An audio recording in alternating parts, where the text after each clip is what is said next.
So I forgot what you were asking. Where were we? We were talking about me getting a job interview with Casper Air Service. Mm-hmm. I went up there in January, and it was a pretty day like this, except it was, zero weather and a 20 or 30 knot wind blowing, and nobody there on the ramp. Just looked like it was an abandoned airport. Mm-hmm. And I went in and had a job interview with Dutch Werner, and I remember all of this so well because it was so significant to me. Mm-hmm.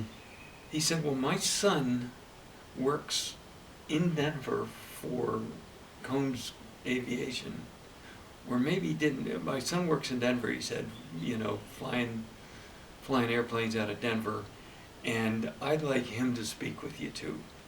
So you go back to Denver, and my son will call you and talk to you. So his son, Wayne Werner, called and talked to me over the telephone.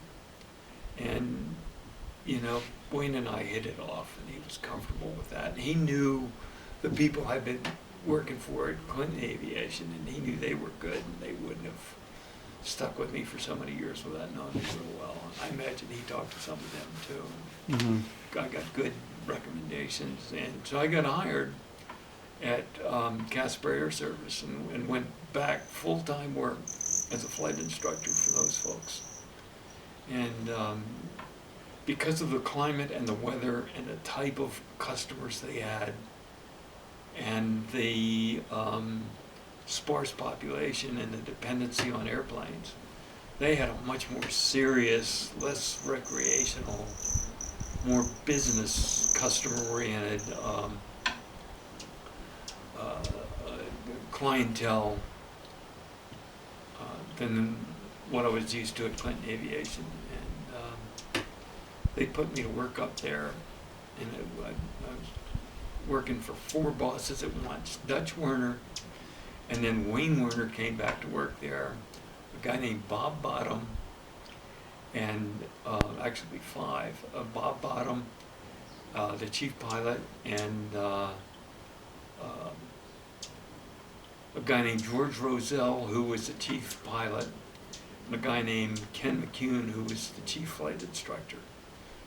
And all these guys were really watching me carefully so that I wouldn't kill myself or break any airplanes or kill any customers.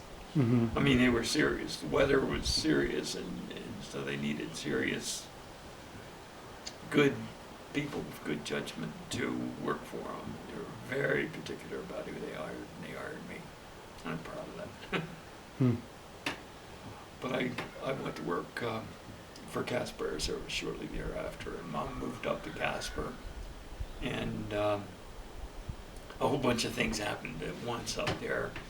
She continued to work on her bachelor's degree in nursing through Casper College there in Casper, and we started to build a house there in Casper, and we purchased our first house there in Casper and got that little house, about 900 square feet, with a VA loan, and she became pregnant with Michael.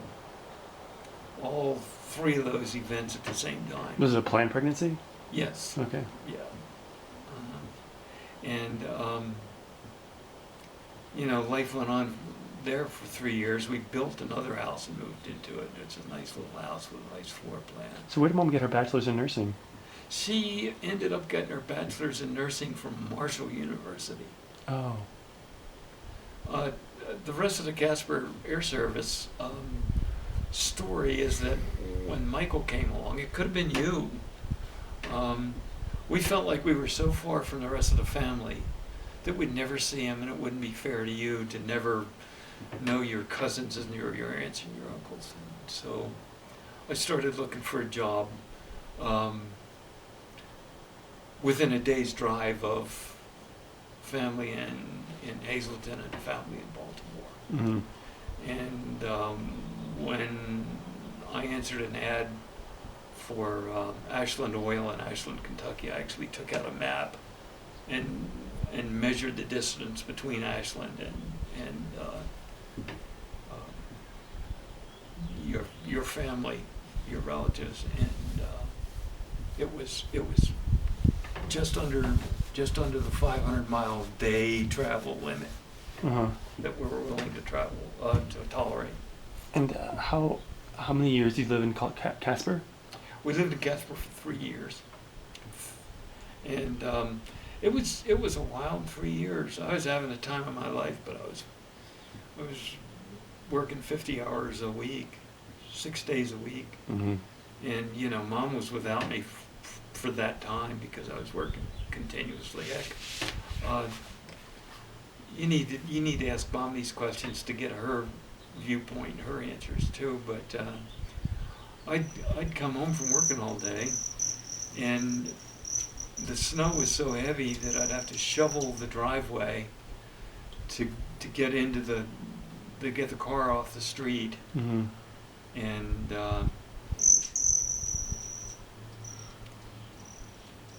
then I'd get a phone call and be told to come to the airport as fast as I could get there, Mm-hmm. and fly these tools to Rock Springs, or fly this passenger to Portland, Oregon, or pick something.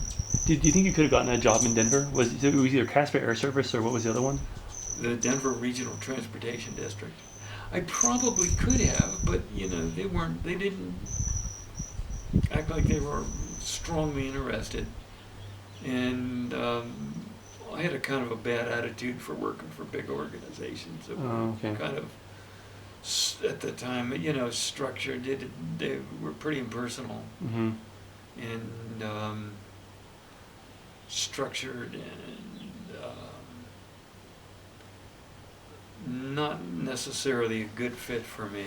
And that job with Casper Service was as much of a challenge and as an adventure as anything I'd encountered in Army Special Forces. But didn't the hours drive you crazy? Yes and no. I was proving myself to myself and everybody else that I was a darn hard-working, reliable, rock-solid, steady employee. Could you have stayed in Casper if you had wanted to?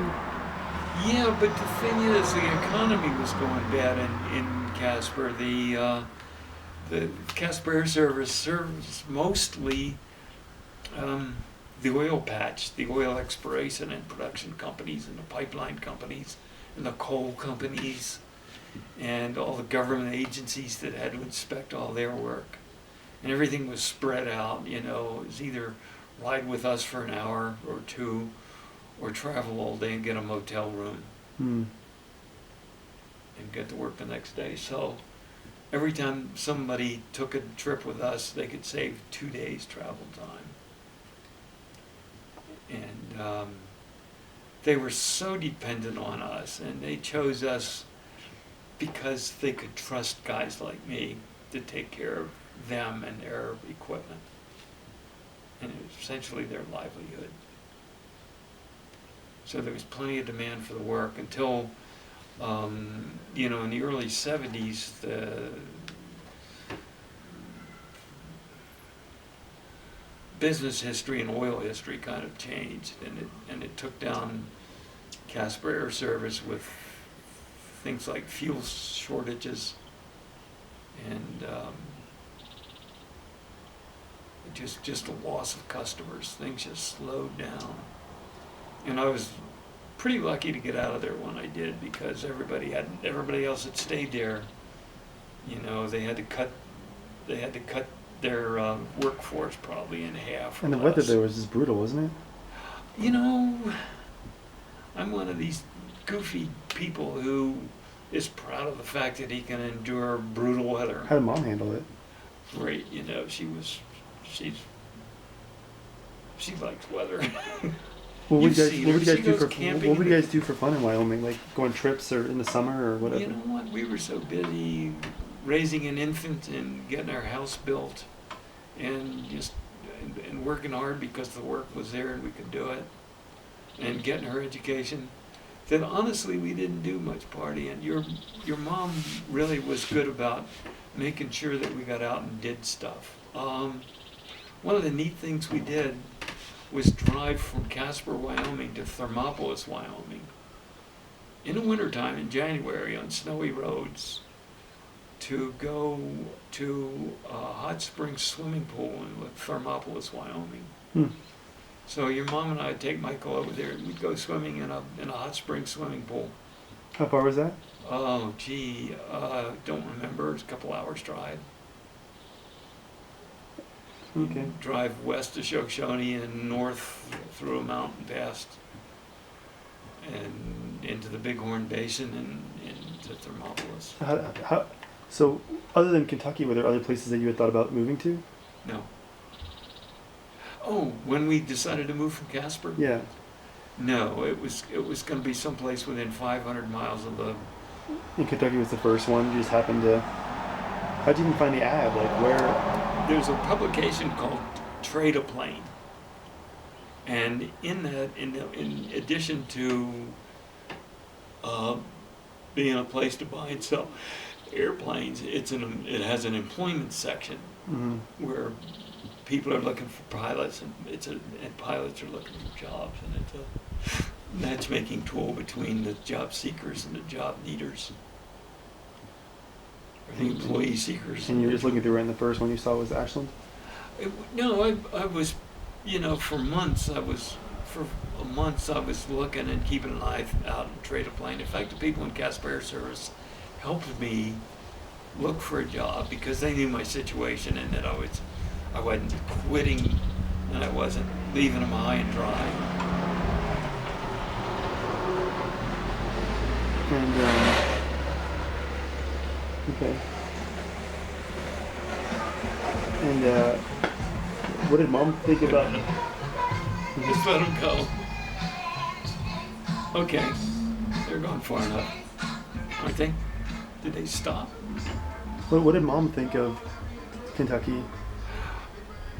Well, she had her doubts right away. I was kind of naive, but she picked up on the people side of these people, and she realized right away that they were kind of not the world's greatest people to have to work for or with. Did you fly to Kentucky to interview? Uh-huh. You just catch an airline to Denver, an airline to somewhere, and an airline to Huntington, West Virginia. So you flew into Huntington? Yeah. And then someone picked you up, or did you just rent a car? I don't remember. Okay. And you went into Ashland and then had your job interview there? Yes. Did they offer you the job there or when you got back to Wyoming? They probably sat down with a review committee of all the people who interviewed me and spoke with me and said, does everybody want to hire this guy, yes or no? Does anybody have any objections to hiring him, yes or no? Mm-hmm. And You got offered the job when you were in Wyoming? Yeah. And how soon were you in Kentucky after that? We got the job offer, I think, in February and left a few weeks later. Wow. And where'd you first stay when you moved to Kentucky? They had company housing, which was a nice. They owned some townhouses, and they put us up in a townhouse.